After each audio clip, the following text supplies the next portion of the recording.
Hey everybody, welcome to another episode of A Tiny Revolution. My name is Cameron Hudson, and I was really thinking what? Hi everyone. I'm here with my friend Luke Slam Dunk Wilson. That's his actual middle name. And Luke, welcome to A Tiny Revolution. I'm glad you're All right, here. Kevin. It is great to be back. It is. So you're back. This is time number 2, because you were originally on Gay at Liberty University 2 Electric Boogaloo. You can go back and listen to that one if you want. It's true. What you said is true. Yeah. And a lot has transpired since we left. So 2 things. A, we were here to talk about just some lovely things that have come to light around Liberty University since we last chatted. And we're also here to talk about REAP, which is the Religious Education Accountability Project. Religious Exemption Accountability Project. But yes, they're phenomenal. And we'll talk about Yes. So first of all, please, how do you introduce yourself at dinner parties now to your friends? Or how like when someone says, "Oh, what the fuck are you about?" What do you say? Kevin, that assumes that I'm invited to dinner parties, okay? No, Aren't you guys more open in Canada? well, I mean, we are open, but at the same time, we're still like there are still limits on how many people can be inside and whatnot. But to have a dinner party, yes, we would be able to have a dinner party. But again, I just haven't had the invite. So if anyone's out there wants to invite me, And you want to invite a nice man who's almost done with his PhD. Yeah, I would. What's the word? I love to have a conversation. I love to tell jokes. I love to really do whatever you want me to do. I'm game for it. So love it. But I didn't answer your question, did I? How do I introduce myself? Yeah, I'm still waiting on that part, but I was gonna, not gonna press you if you don't want to introduce yourself. No. I mean, I normally go by Luke. I used to always say, because people used to laugh whenever I would say this, because my mom used to say this. She would say like, "You can call me whatever you want, just don't call me late for supper." And like people would laugh, and sometimes still like, especially like older audiences find that funny. But Luke or Lucas, whatever you want. Normally, anything professionally, I just go by Lucas because I don't want to be confused with the much better known Luke Wilson. So I do my best to differentiate myself online. Well, Luke Slam Dunk Wilson is also how you can get into it. We became friends over the Twitterverse a couple years ago. We've never actually hung out in real life, and yet you're still one of the people I still call on FaceTime relentlessly. And I love that. Which I'm thankful. Yeah. So first of all, let's update the world. For those of y'all who don't know, Liberty University is the largest Christian university in the world in Lynchburg, Virginia, boasting building champions for Christ or some shit. Training champions for Christ. Training champions for Christ. Yours truly is one. I was trained at the one and only LU. And what did you get your degree in? Officially English, unofficially like conservative religiosity and politics. I don't know if I can say that I actually I earned an academic degree there per se, but I can say that I certainly had an education. Whether or not it was academic is a different question. Yeah, I can imagine, because you were also going through ex-gay therapy at the time. So just very, very like short soundwave bite. Like, while you were at Liberty University, what was the temperature around like that conversation, and what were they like? What was the shit that was going down with you while you were there? Yeah, so I chose Liberty in large part because I wanted to go through their conversion therapy program. I knew that they had it, and so I, as a young... You knew it before you even got there, that it was an option available to you. Yeah, I remember when I got Fuck me, dude. I went and visited Liberty 6 times on a charter bus.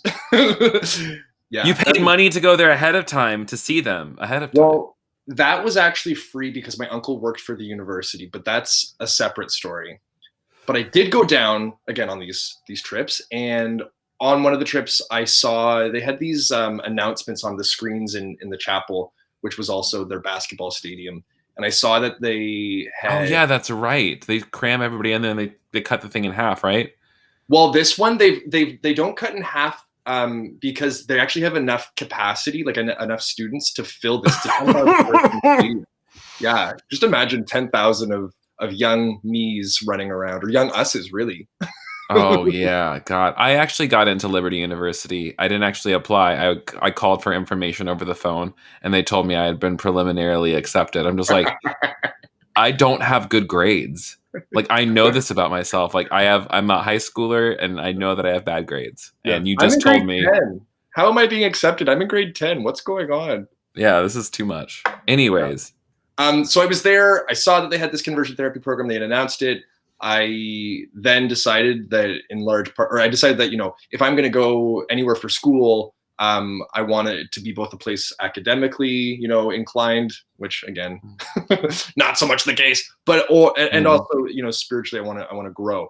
So I chose Liberty for those reasons. But on top of that, and I think really at this point, looking back and thinking about what was the main driving force, was their conversion therapy program. I wanted to be straight, I was told I wanted to be straight. A number of my, youth leaders, pastors, whatever, directly or indirectly had said, that heteronormativity and sort of the stereotypical, nuclear marriage was what we all wanted. And so I believed that. I followed through with that, and I gave it the good old college try. You and me both, girl. Yeah. So that's what brought me there. Liberty there, though, to answer your question about what it was like while being in attendance, I mean, it's as wacky as you think it is, right? There are some people who will write about Liberty and say, like, oh, it's not as bad as you'd think. It's like, no, it's precisely what people think. It is as bad as you think, if not probably worse, because you don't hear about all the trauma because not everybody's talking about it. Exactly. Or a lot of people don't even know that that's what's happening to them. Right. And that's exactly it. Because if in fact they did know what was happening to them, a lot of folks would leave. Right? Like, a lot of folks would not sit through that. And the same thing, looking back now, like, had I known what was going on, and, and had I known what I know now, would I have gone through Liberty for all 4 years, or stayed at Liberty for all 4 years? Hell no. Like, of course. Hell to the no. So, but yeah, it was thoroughly homophobic. There was a conversion therapy program. The campus itself is wildly homophobic. The professors, and what they have to say to you and what you receive as academic credit is absolutely preposterous. And, in these classes, they talk about, like, the evils of queer theology, and, like, how to respond in a loving way to the LGBTQ community, this kind of stuff. And I still have all my PowerPoints, all my, documents and workbooks and all this kind of stuff from Liberty. And it's just wild to look at what we were taught and what we received academic credit for. Oh my God. Like, my only time that I went to, they have this thing in Virginia called Boys State. Do you know what that is? Boys State? Boys State. There's actually I think like a Hulu documentary about this. It's around the same thing, but it's actually housed at Liberty. Well, like, they have them all over the country. It's run by the American Legion of a veteran Republican, blah, blah, blah, blah, blahs. But it's like, we're going to teach you about government, and we're going to teach you how the government is run, and we're going to teach, like, and it looks really, really good on applications and shit like that. But, like, I found myself at Liberty University. Also, they make you wear a fucking uniform. I'm talking. You had uniforms? Pardon me. Uniforms. Pardon me. We had a dress code. Who am I to say? I don't want to make anything up. We had a dress code, not a uniform. Pardon me. You're absolutely right. I misspoke. It's all good. I forgive you for your sins. My favorite part was me and I found, like, the one pocket of liberal kids who was at this event. One guy actually stood, like, there was, like, a guy who, I think it was, like, the lieutenant governor came in, and he, like, was actively opposed to same-sex marriage. And a kid got up and just asked him point blank to his face, just like, why don't you think my parents should be married? And I was just like, so just like, pardon me, I interrupted. No, you're good. Is this in any way connected to the American Exceptionalism program, which I also applied for when I was at Liberty? But it sounds very familiar, to be honest. Maybe they didn't want me because I was Canadian, but I don't know. Likely, because, like, listen, your Canadian genes do not, like, even though you look like us, you don't talk like us, you don't think like. Oh my God.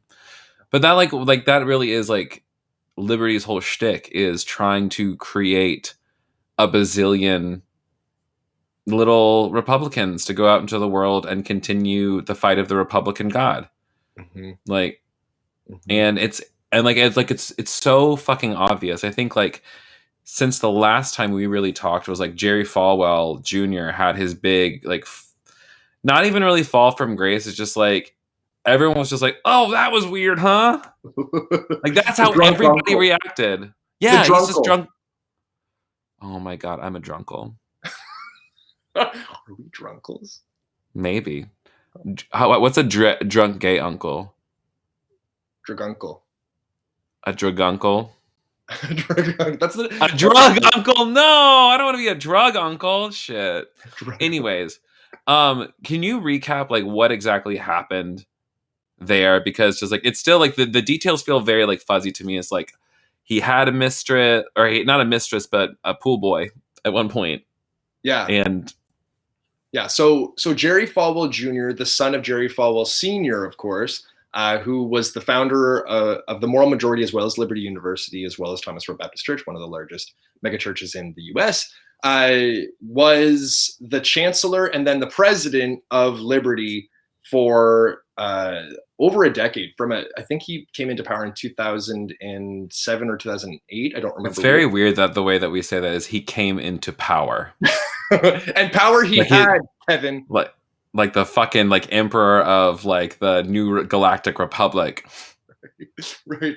Also known as LU. And so he became the chancellor, then the president. And when I was there from 2008. So he was, I guess, just before, and then to 2012. In those years, he was certainly doing and saying things that were a little off the beaten path for the evangelical world, but nonetheless, it wasn't too wild. Really what happened was when he invited Trump to come speak for the first time, which was, I think, either 2012 or 2013, like, again, after I was there, in the fall of 2012 or maybe the spring of 2013, this is when things started to get weird because a lot of people were like, wait a second, evangelicals and Trump don't go together. Of course, now with our vantage point, we're thinking, of course, they go together and they go together very well. Yeah. But at that point, it was still that Trump was this wacky tobacco, not wacky tobacco, that's something different. I don't know if you know that's the thing. But this wacky guy who, a lot of people were like, how can any evangelical leader, sign off on him coming to speak at their school? Well, sure enough, he did. And as the years went on, there were more and more connections with Trump where he came back and spoke at not just at Convocation on Martin Luther King Day, but also at, he also came and spoke at Commencement. And then Mike Pence came and spoke the year after at Commencement. And so there was this really strong connection there. But if we rewind, what we have found out from a number of phenomenal investigative journalists, and if you listen to the podcasts like Gangster Capitalism or In God We Lust, these are two podcasts that really track this entire narrative in a really, really thorough way. Did you say In God We Lust? In God We Lust, it's phenomenal. You should listen to the last episode of the season as well. You might hear someone you know. Is it you, baby? It is I. It is I. That's my hair. Just awful. Look at this. Your hair looks phenomenal. Don't worry. Thank you. Anyways, investigative journalism revealed what? So it turns out that Jerry Falwell and his wife Becky, they went down to Miami to this swanky, also sort of a sexual, lascivious resort hotel kind of thing called the La Fontaine Bleu, I think is how you pronounce it.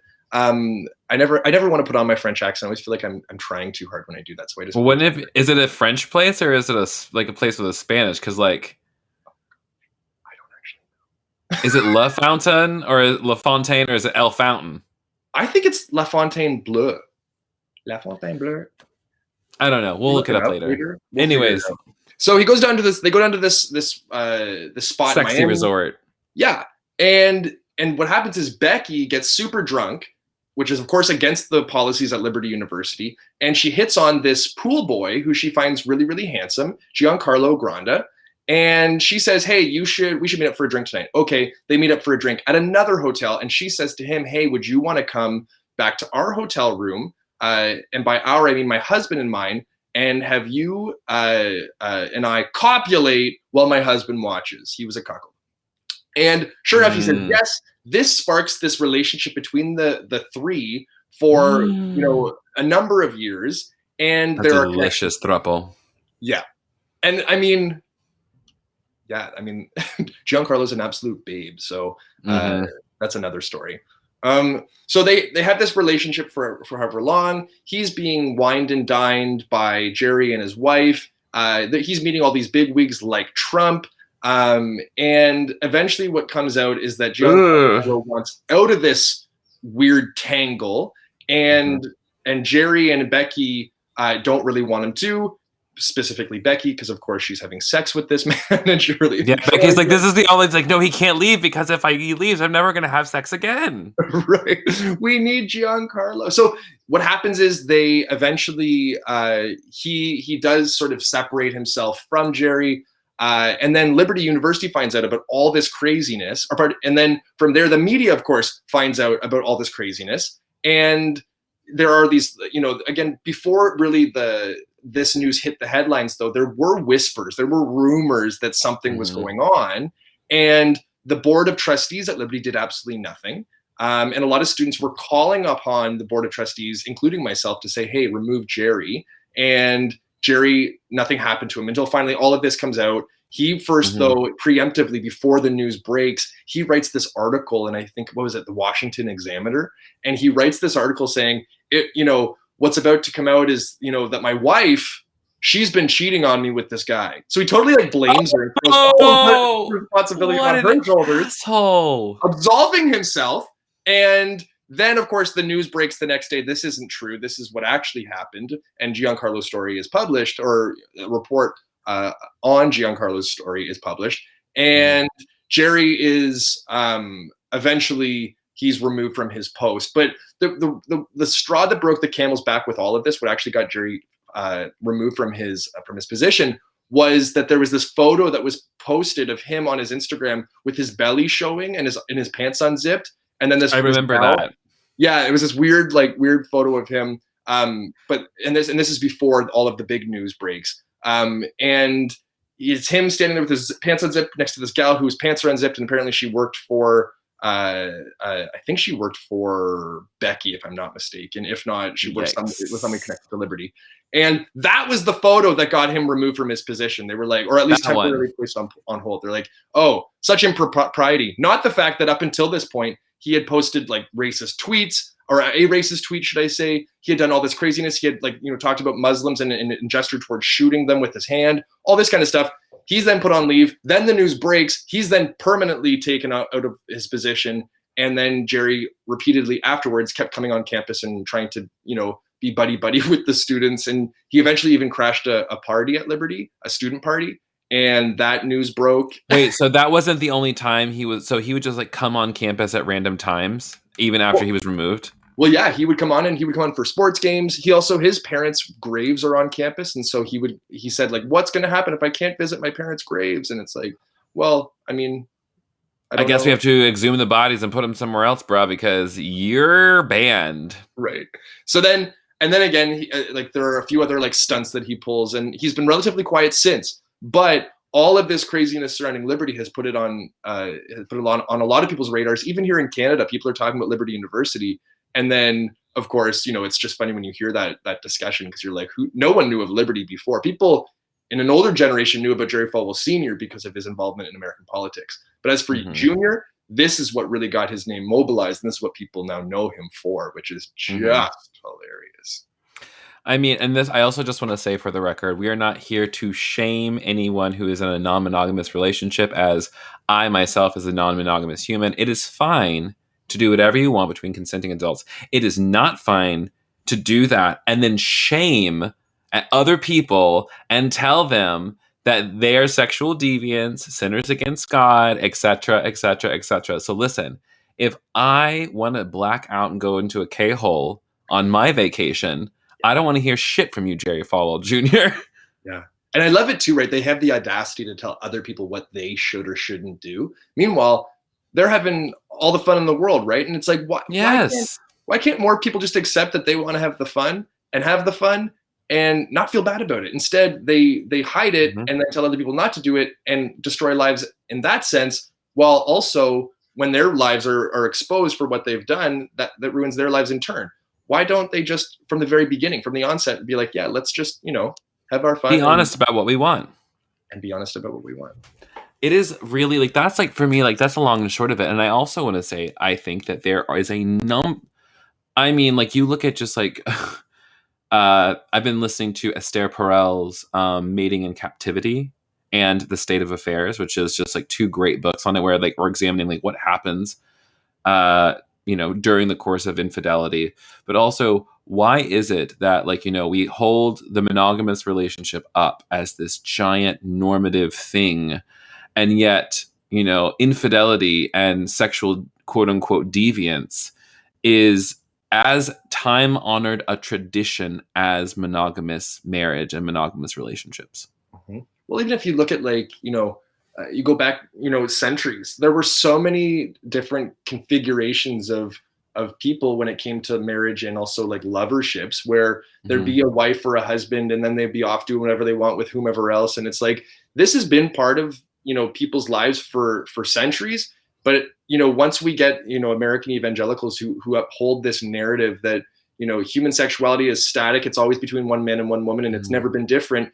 It's like, if only we were to like peel back the layers and of history and do it sort of a genealogy of sexuality and how people have related for decades and centuries, we would see very, very quickly that what evangelicals hold up as this, nuclear family model has almost never been the case. And it's like, how did we get tricked here? And that's the thing. And I think it's because like, I mean capitalism. Heard of it. Because it's just like this is the system that we're setting up. This is how you make your money, and the best way for you to make your money is if you pair off and you continue. But also, we're gonna like make your babies go to work later in life too. So, no worries. Something to look forward to. Yeah. So like that's like your history with Liberty. Since then, you have been. Even though like your PhD studies are on the Holocaust, your like what your like work is kind of like been known for is like sharing your story about like what happened at Liberty University with you, as well as kind of amplifying other voices through the Religious Exemption REA Accountability Project. I had to spell it. Yeah. No. And just like because like so what is REAP? What is the lawsuit that y'all are taking to court? Yeah, so since Liberty, you're right. Most of my research is on the Holocaust, but what I've been writing about publicly and also talking about publicly has been about Liberty, which led me to the Religious Exemption Accountability Project and the lawsuit that we're bringing forth against the U.S. Department of Education. What the religious sue the government, take their money, bro. Let's do it, ladies and gentlemen. So what's going to happen is, or what is happening, should I say, is that this lawsuit's being brought forth. What we're saying is that we don't think that religious colleges and universities should be able to receive taxpayer dollars, right? So money from the Department of Education, if they are actively discriminating against LGBTQ students. And we're saying that in the same way that you can't discriminate on the basis of race or sex, you can't discriminate on the basis of sexuality or sexual orientation or gender identity and expression. And so we're really what we're arguing is that, queer students on Christian campuses should be treated equally and with dignity. I don't think it's crazy or much to ask for. What a concept. Yeah. And so when you're like thinking, I think the first argument that people are automatically going to throw at you is just like, but it's the Christian school and people should know what they're getting into when they're going to a Christian school. And it's just like, I mean, I understand that is how I used to think as well. But it's like, do you want somebody's child to feel like shit? Right. And like, I think that response too ignores like a multiplicity of reasons for why queer folks are on these campuses, right? It's like, in some sense, yes, these are Christian campuses that hold these horrible views. And in some sense, yeah, they are entitled to have these views. Should they have these views? Hell no, right? Like none of us are advocating for these folks to have these views. What we're saying is if they are to receive taxpayer dollars, right? So if they want to be treated like other schools who also receive taxpayer dollars, that they have to choose either treat queer students with dignity and respect and equally, or finance their homophobia on their own dime, right? So if in fact they want to go forward with these with holding fast to these beliefs, they need to be paying for it themselves. They should not be allowed to use taxpayer money. Yeah, and they shouldn't be able to claim religious exemption because just like, oh no, we're allowed to discriminate because we are associated with the church. I'm just like, no, that's fine if you want to do that. But again, like every public university that I have ever been a part of who has received public dollars has to play by the same rules. And private schools too, right? Like if you think about like Duke, Vanderbilt, Yale, whatever, these private schools, they're also funded federally, right? They receive money from the government. Therefore, they have to abide by the same rules. So you can't pick and choose and say, oh, because we want to discriminate on the basis of our sincerely held beliefs. It's like it doesn't matter because you might also have sincerely held beliefs about women or about people who are of a different race, but you can't discriminate on the basis of those two identity or facets of identity. Yeah, so you might believe based on biblical principles that black people and white people, like white people, should only marry other white people, and if there's an interracial couple talking to one another, like you can't discriminate against them just because you don't like the fact that they're together. That's not how this works, Brenda. No. And like that's the thing I think is like so crazy. It's just like we point this out like this similarity between like these two arguments. Just like you're allowed to feel whatever you want about whatever you want to feel. You just can't do this to people and expect to have the same privileges and government protections as other people who are getting the same shit. And I think the other question that people oftentimes ask is, okay, so if that's the case about, this school needs to be, in compliance with anti-discrimination policies based on the fact that they're drawing upon federal funds.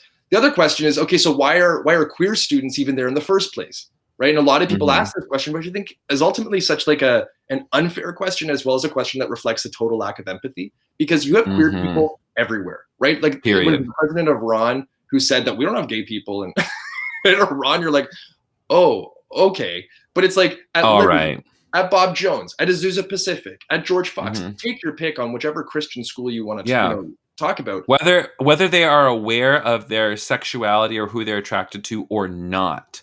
Like they can go in like in the same position that you and I did going into our undergrads, which is we're actively seeking to change our orientation. And we think going to a Christian school is going to help us maintain our heteronormativity in order to maintain loyal to the church.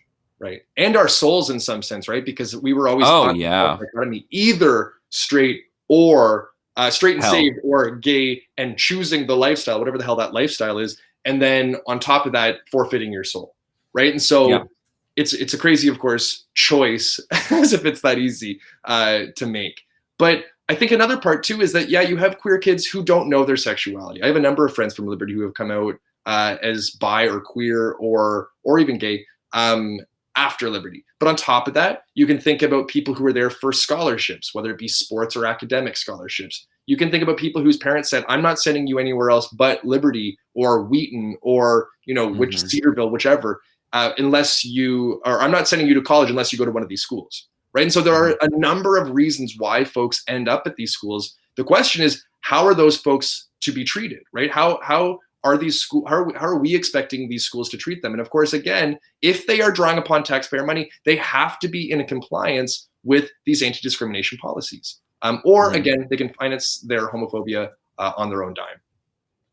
Do you think so? Here's a real question. Like, do you think that this could actually work? Because the American justice system is fucked. Right. I do think so. I do think that the courts, the way that they're stacked right now is not favorable. But I also know that the courts that have been stacked as they are have, decided a few cases in favor of queer folks, which has been phenomenal.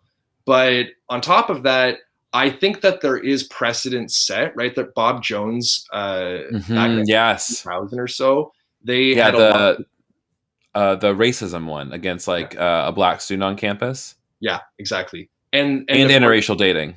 yeah, and they lost, right? And so I think that there has been precedent set. I mean, even if you think about Title IX and what Title IX protects, again, that's anything sex based, right? And so I Mhm. think in a similar vein, though of course not necessarily the same, when we talk about sexual orientation and or gender identity and or expression, right? These are connected, and I think on top of that, if we're thinking about race, these are all parts of what make us us. These are all parts of human identity. And so, since the courts have landed on the side of what is right and actually protecting minority folks in these other contexts, I think that we have a good case for this lawsuit. Not to mention how, and again, this isn't with the U.S., but it's in Canada. There was a law school here, Trinity Western, out in British Columbia in Canada, and they had a policy against queer folks, and they lost. The Supreme Court of Canada was like, nah, like you can't have a law school Nah, and be dude. accredited if you're going to discriminate against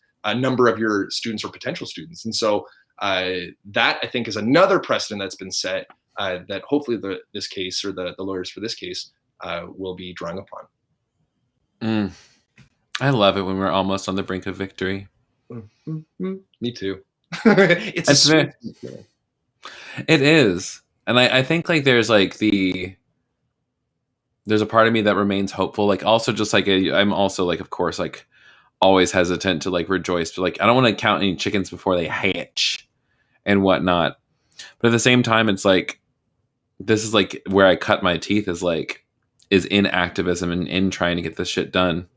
Um, as you've been like talking to multiple outlets and talking to multiple people about this particular story, have you noticed there been any like shift in public conversation? Because I know like the big thing that's come out too, like the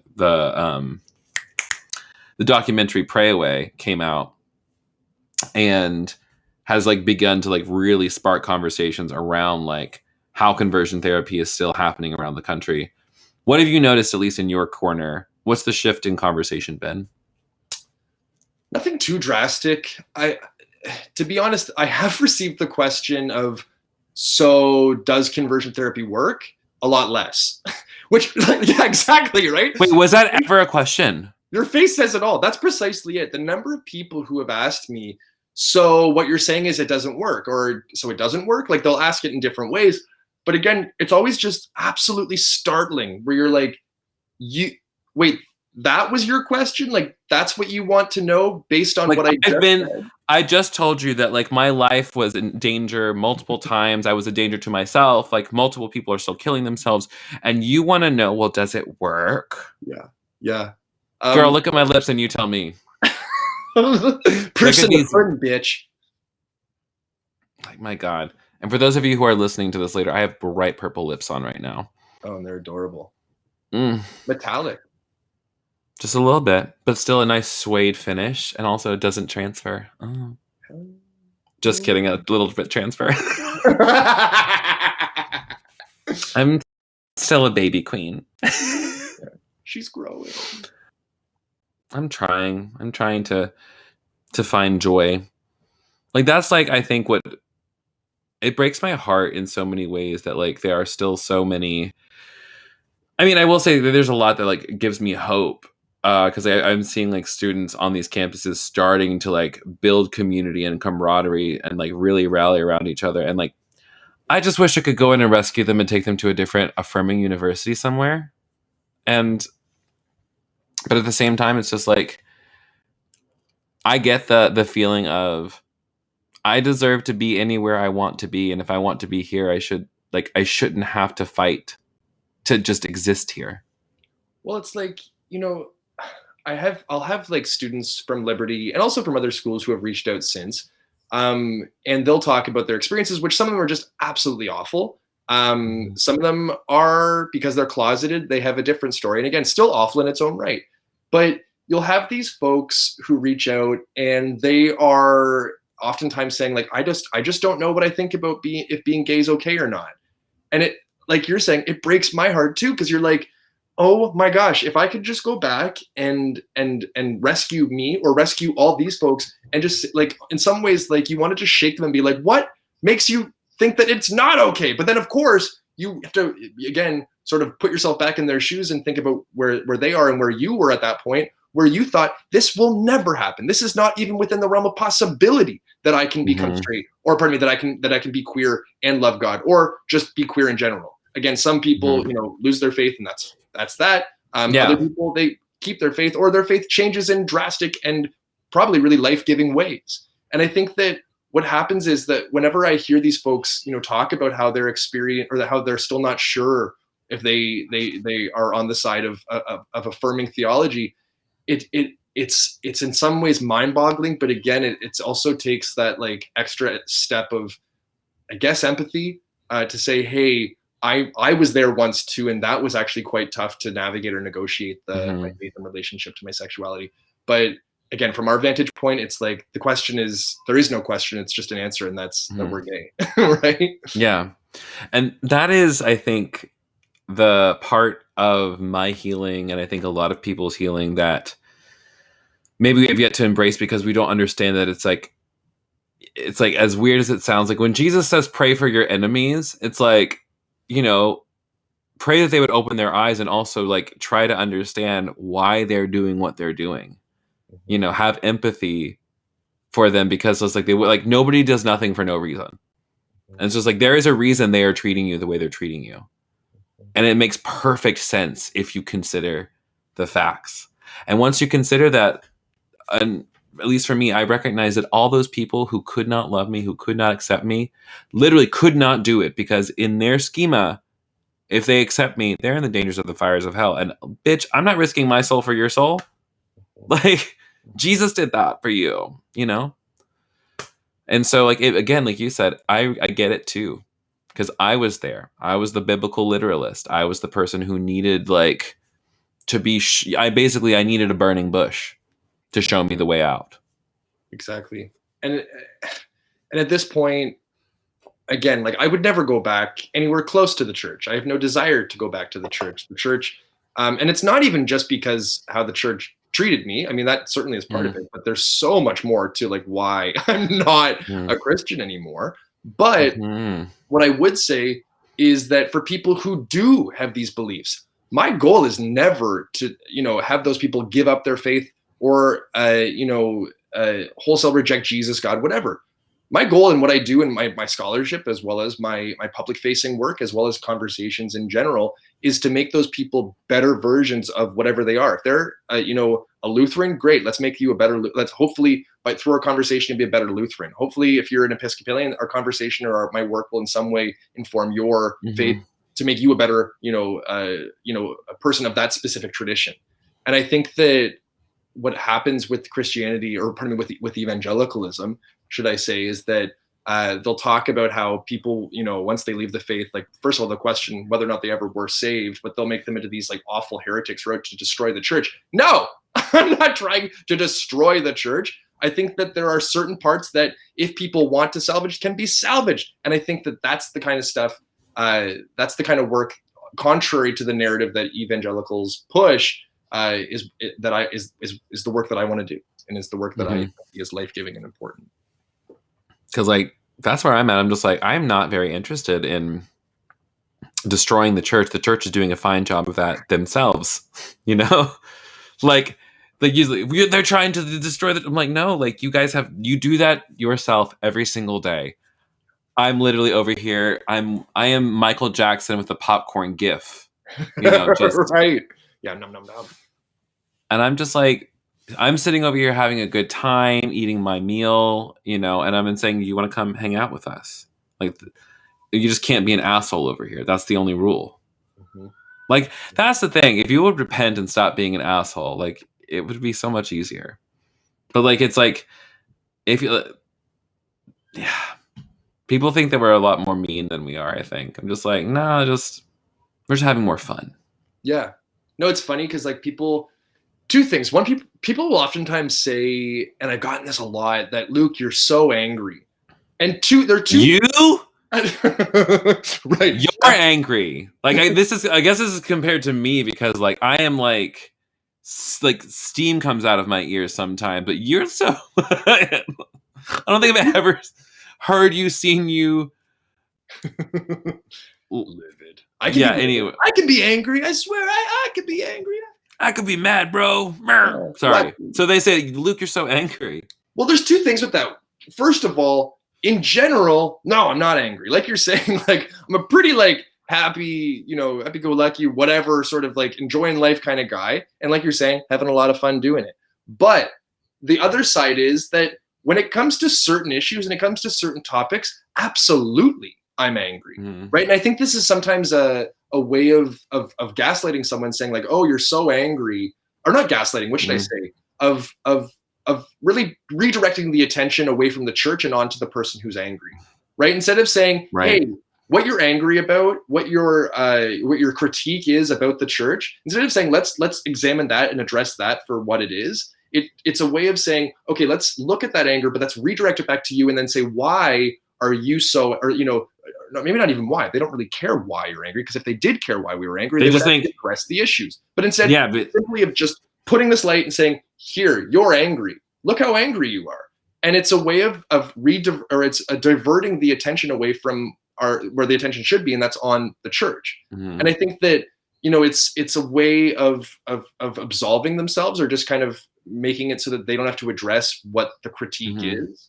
And I think it's a really like what's the word? It's both smart and cunning, but also like terribly insidious, right? Where it's and also like it's like built into the culture. Like people don't even realize that they're doing it because we're just taught anger is bad. If you're ever angry, like if you're ever angry with your brother, you're in dangers with the fires of hell. I'm like, that's not what Jesus is fucking talking about. Like he's like, I think Jesus is saying, if you hold on to anger for like no fucking reason, like you're the one who's stuck. That's what he's saying. It's not like, if my brother came up to me and like stabbed me in the eye, or like, continuously like berated me, for being gay, then I have a reason to be angry with my brother. Thank you very much. Which all of my actual like biological brothers are wonderful, I might add. Mine too. Are we both the youngest out of? No, I'm the third of four. Oh, I see. Okay. I'm the youngest out of five. I also have a sister, but I do have three brothers. The youngest of five. Quiverful, baby. Got that right. Although Keith and Cheryl were not part of the church. I didn't grow up in the church. How did you end up there again? Just youth group shit? Youth group. I mean, here's the thing. When we were really little, my mom would take us to church, but about grade 2 onwards, it was like not even a thing. We just went to the cottage, like all the other good Canadian families. But even when we were going to church, it was never. Wait, what's the cottage? Oh my gosh, a cottage is a second home. It's like your country home, like by a lake. And my cottage is in Lake Erie. It's in Niagara. Does everyone have a cottage? Not everyone, but a good number of people do. And like it's always like this big, thing to go to the cottage. And so I thought like when you were saying like the cottage, this is like some weird religious thing that everybody just sort of went to in Canada. They're like, yeah, the cottage. Wink, wink. Wink. No, we can we open a club called the Cottage? Yeah, I think it's only appropriate. The cottage. No, we went, but even when we were going to church before that, it was never a consistent thing, because again, we would go to the cottages, then as well, or just not go. But like when we were there, it was there for a few weeks or whatever. But again, my mom was certainly not like the Christian mom that anyone else in the church had. My dad was an agnostic, and so my mom, if at best, was like haunted by her like Baptist demons her entire life. And so whether or not that makes her a Christian, I don't know, but she certainly didn't. I would say like that's like the majority of Southern women is like just like not necessarily Christians themselves, just haunted by Baptist demons. Yeah, what is it? That's how Flannery O'Connor, she describes the South that way, right? She says the South is Christ haunted. Oh my God, yeah. That's exactly what it's not even haunted. It's haunted by white Jesus. Yeah, it's not even haunted. It's currently ruled and overseen by white Jesus. It's a problem. Yeah. Oh, frick. I was about to say Jesus is, anyway. That's that. Never mind. Yeah. I digress. Yeah, another podcast for another time. Well, we are coming up on time, and I don't want to keep us longer than we, because I know you have things to get to, and I have things to get to as well.